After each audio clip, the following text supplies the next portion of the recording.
안녕하세요 여러분. 성공합시다.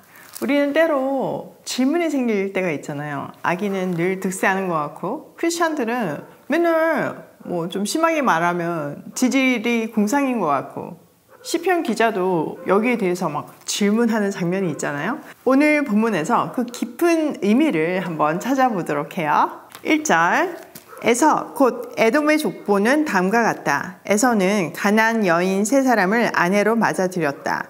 아다는 햇사람 엘론의 딸이다. 오홀리바는 히위 사람 시브온의 딸 아나에게서 태어났다.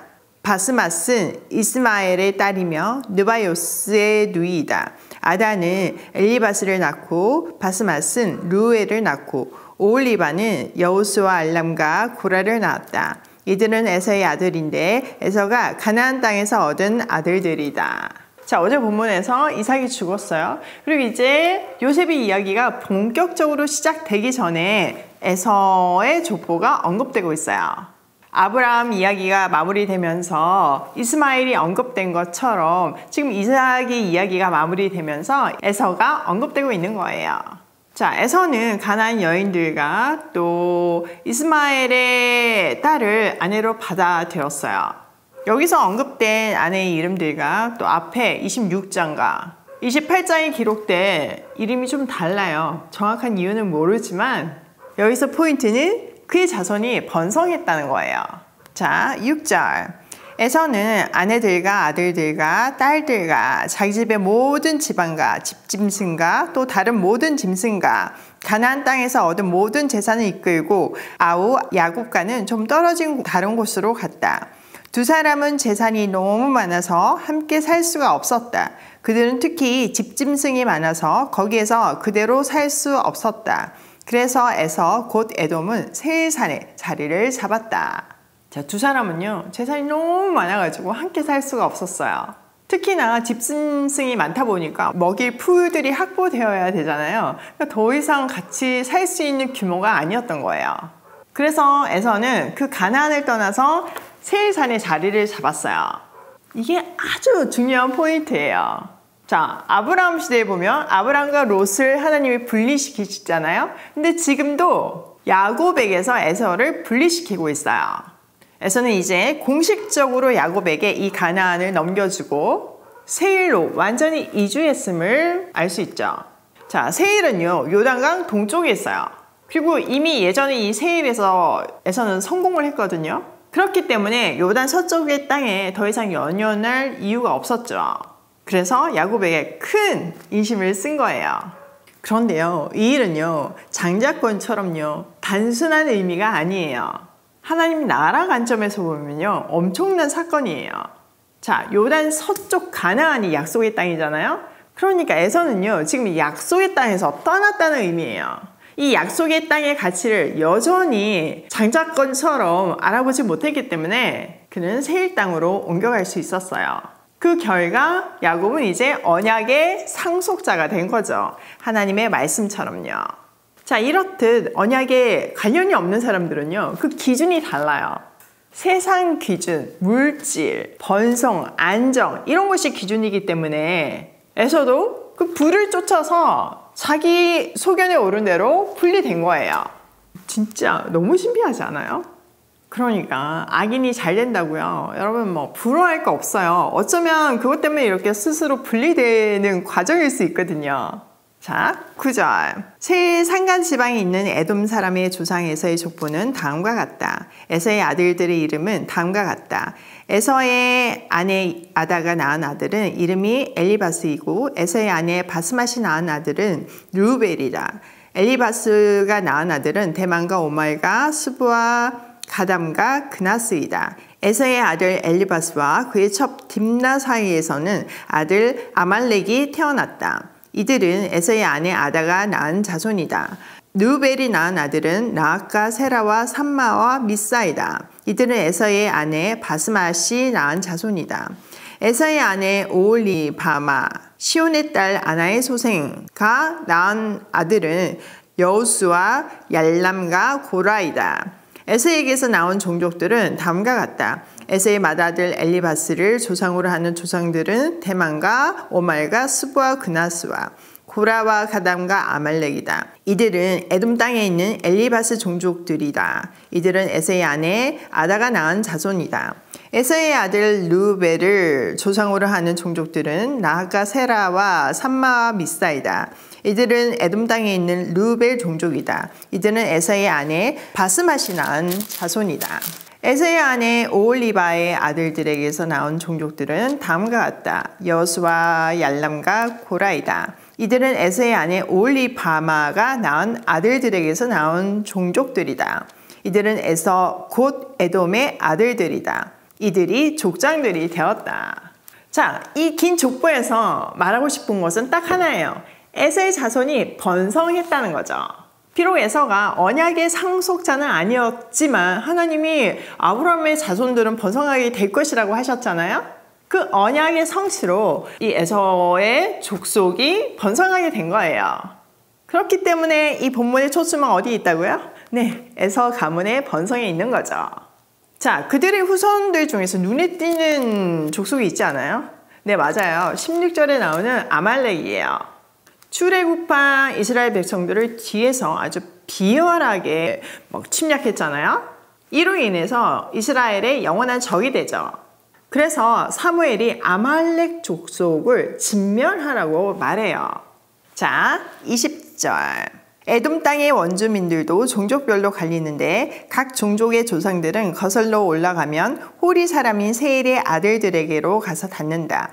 세일의 자손에게서 나온 종족들은 로단과 소발과 시브온과 아나와 디손과 에셀과 디산이다. 이들은 에돔 땅에 있는 세일의 아들들로서 호리 사람의 종족들이다. 로단에게서 나온 종족은 호리와 헤맘과 딘나이다. 소말에게서 나온 종족은 알완과 마나핫과 에벨과 스보아오남이다. 시브온의 아들은 아야와 아나이다. 아버지 시브온의 나귀를 칠 때에 강야에서 온천을 발견한 사람이 바로 아나이다. 아나의 자손은 디손과 오홀리바마이다. 디손에게서 나온 종족은 햄단과 에스반과 이드란과 그란이다. 에셀에게서 나온 종족은 비란과 사하완과 아간이다. 디산에게서 나온 종족은 우스와 아란이다. 호리 종족의 조상들은 로단과 소발과 시브온과 아나와 디손과 에살과 디산이다. 이들은 그 갈래를 따라 분류하면 세일 땅에 사는 호리 종족의 조상들이다. 자, 세일의 자손들이 언급되고 있어요. 또 호리 족속의 족장들이 7명이 언급되고 있는데요. 이 호리 족속은 에서의 후손들과 결혼하면서 혼혈을 이루며 에돔 왕국을 건설하게 되었을 거예요. 자, 31절. 이스라엘의 왕이 아직 없을 때 다음과 같은 왕들이 차례로 에돔 땅을 다스렸다. 부올의 아들 벨라가 에돔의 왕이 되었다. 그의 도성의 이름은 딘하바이다. 벨라가 죽으니 보스라 사람 세라의 아들 요밥이 그의 뒤를 이어서 왕이 되었다. 요밥이 죽으니 대만 사람의 땅에서 온 후삼이 그의 뒤를 이어서 왕이 되었다. 후삼이 죽으니 브닷의 아들 곧 모압 벌판에서 미디안 사람을 친 하닷이 그의 뒤를 이어서 왕이 되었다. 그의 도성의 이름은 아윗이다. 하닷이 죽으니 마므레가 출신 삼나가 그 뒤를 이어서 왕이 되었다. 삼나가 죽으니 유프라테스 강가에 살던 르호봇 사람 사울이 그의 뒤를 이어서 왕이 되었다. 사울이 죽으니 악볼의 아들 바알 하난이 그의 뒤를 이어서 왕이 되었다.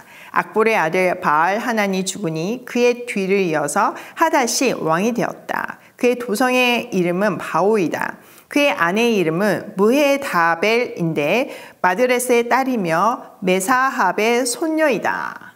자, 이어서 에돔을 다스린 8명의 왕들의 이름이 언급되고 있어요. 그런데 31절에 보면요, 왕들을 언급하기 이전에 이스라엘의 왕이 아직 없었을 때라고 기록하고 있어요.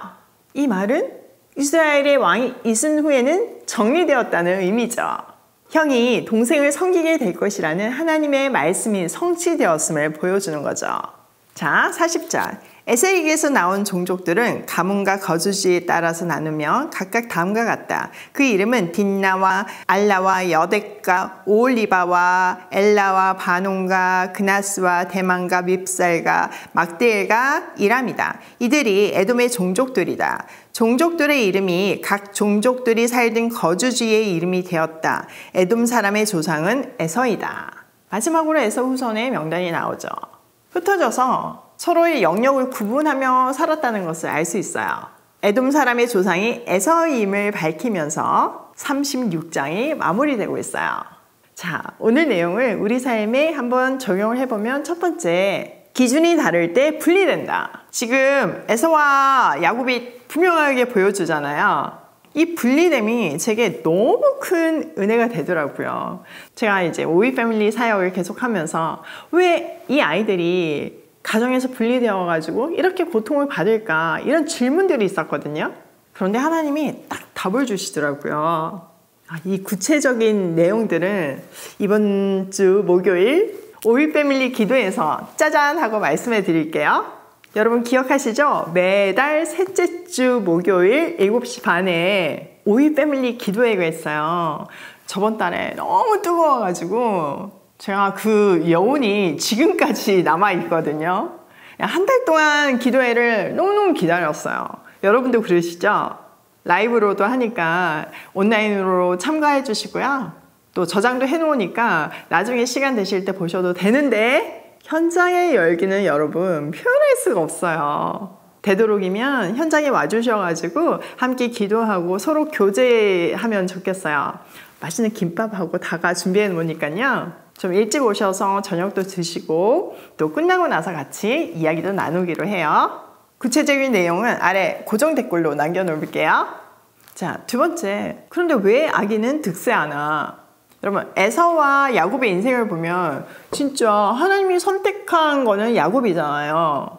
하나님이 야곱에게 복을 주신다고 약속하셨잖아요. 그런데 실제를 보면 에서는 그냥 정말 그 기질에 따라서 어떻게 보면 한 자리에서 되게 평안하게 엄청난 부를 일구며 살았어요. 근데 반면 야곱은 막 이국 땅에서 맨날 속임 당하면서 막 정말 너무 어렵게 지지리궁상으로 살았잖아요. 물론 나중에 그 부를 주셨지만 그 마음고생은 말로 표현할 수가 없잖아요. 그러면 하나님의 자녀는 세상 사람들보다 늘 더 고난을 당하면서 더 어렵게 산다는 것을 우리가 느낄 수 있잖아요. 너무 불공평하다는 생각이 들잖아요. 그런데 이 뒤를 보세요. 끝을 보시면요. 결국은 에서의 후손 에돔은요. 그때 뭐 아무리 번성을 해도 역사 속에서 사라져요. 멸망해요. 그런데 야곱은 어떻게 되나요? 영원한 하나님 나라로 이어지잖아요. 이것이 하나님 안에 있는 사람과 하나님 밖에 있는 사람의 차이예요.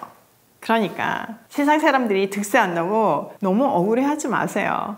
우리에게는 상속받을 하나님 나라가 있고 영원히 보장되는 행복이 있으니까요.